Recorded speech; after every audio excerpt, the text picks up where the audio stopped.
Estamos en Ciudad U y es el momento de hablar de estas bacterias multiresistentes. ¿Por qué se da este fenómeno? Bueno, nos van a explicar aquí, los presentamos.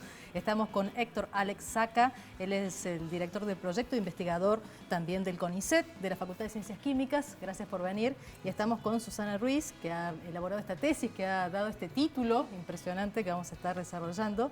Ella también es bioquímica. Muchas gracias por venir a Ciudad U. Gracias a ustedes. Bueno, Susana, ¿cómo empieza esta tesis? ¿Por qué el tema? Y el tema es porque el tema es muy importante a nivel de la salud. O sea, la Organización Mundial de la Salud, junto con la Organización de la Salud Animal y la FAO, toman este tema como de gran importancia a nivel global, porque ya hay muchas bacterias con multiresistencias y hasta panresistentes, que significa que ya los tratamientos habituales para ciertas enfermedades no están dando resultado. Y tratamientos para infecciones simples pueden necesitar la internación de un paciente para hacer terapias más complejas. Entonces, si bien hoy escuchaba que ustedes decían que estas bacterias estaban dentro del ámbito hospitalario, y eso es verdad, también están asociadas a la medicina veterinaria y al ambiente. Entonces, se nos ocurrió ver qué pasaba en nuestro medio ambiente, a ver si estas bacterias estaban contaminando el medio, y para eso hicimos estudios de las aguas residuales que invaden nuestras calles. Y como esas aguas llegan a través de los desagües pluviales hacia el río, queríamos saber si estaban contaminando nuestro río. Y así empezamos. La importancia del río que atraviesa gran sector de la ciudad, ¿no? Y eso sí lo pudimos corroborar porque antes del río accedimos a la toma de muestras de antes del río y no había bacterias resistentes, y esto iba aumentando a través que pasaba la ciudad. Antes de la ciudad, sí. Exacto. Cuando llegaba a Bajo Grande aumentaba un número de 100.000 a 1 millón de veces las bacterias resistentes. Multiresistente, ¿qué significa? ¿Qué pasa con estas bacterias? ¿Cómo afectan nuestra vida? Significa que estas bacterias poseen en su cromosoma, es decir, en sus genes, poseen la codificación que les permite resistir los tratamientos antibióticos utilizados cuando estas bacterias causan infecciones. Por lo tanto, son un problema mayúsculo cuando es múltiple esa resistencia, porque ¿qué es lo que hace normalmente un médico, por ejemplo, cuando tiene que tratar una infección por una bacteria? Se fija en el estudio de laboratorio a qué antibióticos es sensible y a qué antibiótico es resistente para poder prescribir los antibióticos a los cuales es sensible, pero cuando se empiezan a acabar todas las opciones sensibles, o sea, las opciones a las cuales la bacteria es sensible, se pueden complicar seriamente los tratamientos. Hoy en día, como bien mencionó Susana, tenemos casos descritos en la literatura donde prácticamente ya no hay opciones terapéuticas en algunos casos. ¿En qué tipo de enfermedades, por ejemplo? ¿Esta bacteria qué puede afectar, digamos? Las bacterias están en muchos lados y causan distintas infecciones. Como son materias de origen fecal, las que nosotros estamos aislando y estudiando, pueden producir infecciones urinarias o lesiones de heridas si uno se mete al río y se contamina esa herida con estas bacterias resistentes. No son casos de alarmarse, porque no nos van a producir una epidemia, sí una complicación ante un tratamiento. Exactamente. Bien, y lo que vos decías, Susana, me parece importante de resaltarlo, el hecho de lo contaminadas que están las aguas del río Suquía. Vemos en estas temporadas que empieza a hacer calor muchas veces con tanta naturalidad que los chicos del sector de la isla de los Patos, así llamada, muchas veces se bañan allí. Esto sí, no es recomendable. No. Hay carteles, pero cuando hace mucho calor nadie le presta atención a esos carteles y vemos mucha gente que se está bañando en el río. Por eso también, aparte de tener precaución con el río, todas las aguas residuales con alta carga de estas bacterias resistentes, claro, también ustedes en la tesis lo ven aquí en el río, pero si uno, por ejemplo, cruza una calle y esa calle corren líquidos cloacales, estamos frente a una situación de contaminación ya en la ciudad, ¿no? Es mucho más amplio el espectro. Exactamente, o sea, el marco teórico en el cual iniciamos esta investigación tiene que ver justamente con eso, con empezar a conocer y caracterizar en detalle cómo nuestras acciones cotidianas pueden promover la diseminación y la circulación de estas bacterias multiresistentes a los antibióticos más allá de los hospitales, porque como bien decía Susana, ahora estamos cada vez más conscientes que si queremos realmente luchar en serio contra el problema de la resistencia a los antibióticos, no basta con conocer qué pasa en los hospitales o con los pacientes, hay que también ver qué hacemos ¿Qué hacemos para promover que estas bacterias sigan estando? Y una parte muy importante de eso es que salen al ambiente y pueden circular. Entonces, al ambiente o a los alimentos. Entonces, ¿y qué se hace frente a toda esta situación? Yo creo que lo primero es tomar conciencia, sobre todo sobre la automedicación, que eso sería como una presión que hacemos sobre las bacterias para que ellas creen o que expresen estos mecanismos de resistencia. Si uno se automedica, facilita a las bacterias a que se hagan resistentes. Entonces, primero, educación de no automedicarse, control en el ámbito de veterinario de no usar los antibióticos, aunque ya hay una ley que no se pueden usar los antibióticos como promotores de crecimiento.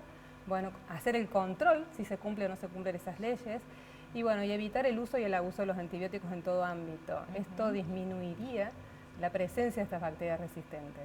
Después, en cuanto a saneamiento ambiental, es bueno, cuidar los derrames cloacales y para que no lleguen al regreso, claro, depende del Estado, exacto. Me pasó en un caso particular, mientras los escuchaba hablar, pensaba que mi hija cuando iba a la guardería, justamente siempre una de las bocas de la cloaca se desbordaba y ese líquido pasaba por el ingreso del jardín. Bueno, con mi hija me pasó muchas veces durante el año que siempre estaba mal de la panza. Y evidentemente un niño que entra con las zapatillas, pisa, después juega en el piso, toca, no se puede evitar, ¿no? Por eso también es importante tomar conciencia que no es lo único que hay en esos derrames, bacterias multiresistentes. Hay también gérmenes potencialmente patógenos de otro tipo, como pueden ser virus o bacterias que aunque sean sensibles a los antibióticos pueden causar también enfermedades. Entonces, en definitiva, el derrame cloacal de por sí ya es un elemento que no contribuye positivamente a la salud, digamos, si está vertido en un ambiente de circulación de personas o en un río, por ejemplo. Yo quiero destacar que nosotros lo que estamos investigando en este proyecto es la presencia de un tipo de resistencia que es específicamente una resistencia clínicamente relevante. ¿Qué significa clínicamente relevante? Que es justamente la resistencia a los antibióticos que un médico va a querer utilizar cuando se infecta un paciente por una bacteria de estas características.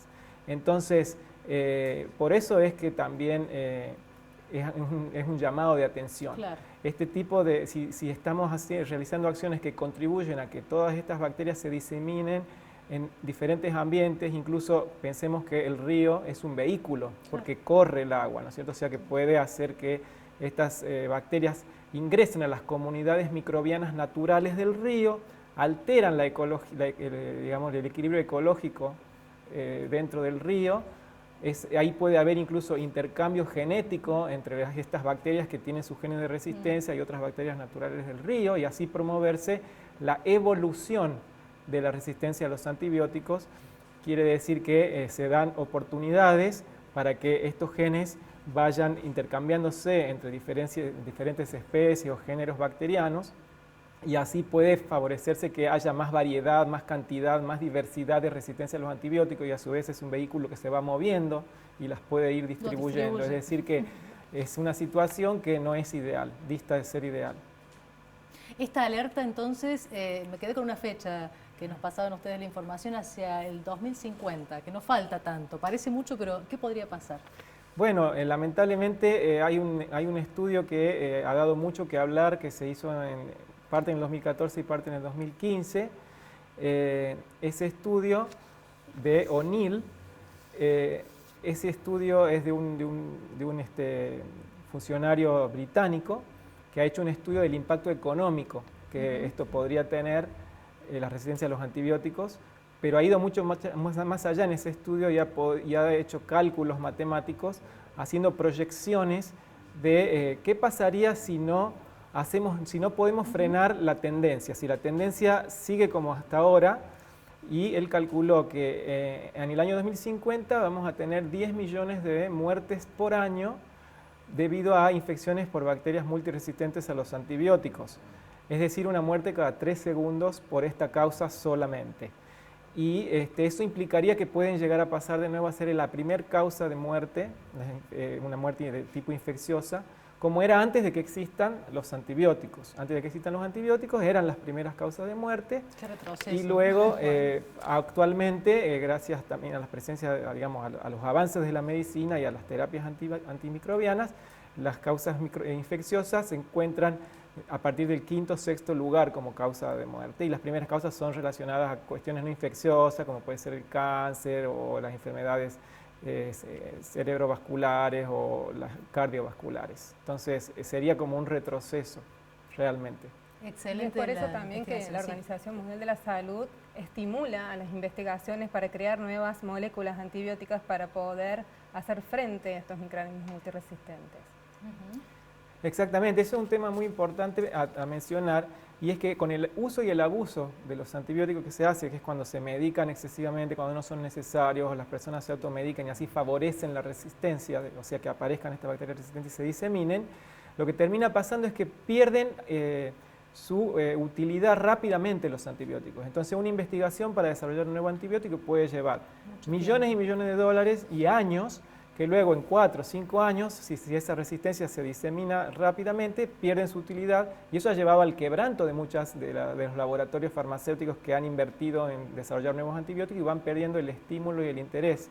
Entonces, también sumado a que está avanzando la resistencia, tenemos la situación de que está retrocediendo el hallazgo de nuevas moléculas antibióticas. Muy interesante. Van a tener que volver a Ciudad U, ¿eh? Dos cositas para que podemos hacer cada uno de nuestra casa. Uno, el lavado de manos. Sí. Ya tocamos el perro que pasó por el agua, tocamos la bici o una pelota. Lavado de manos para evitar este tipo de infecciones y no automedicarse, que eso hace mucha presión sobre las bacterias. Eso depende de nosotros, netamente. Eso depende de nosotros. Gracias, Héctor, Susana, por venir a Ciudad U, y los esperamos como siempre para poder difundir esta información que tanto nos ayuda a todos como sociedad.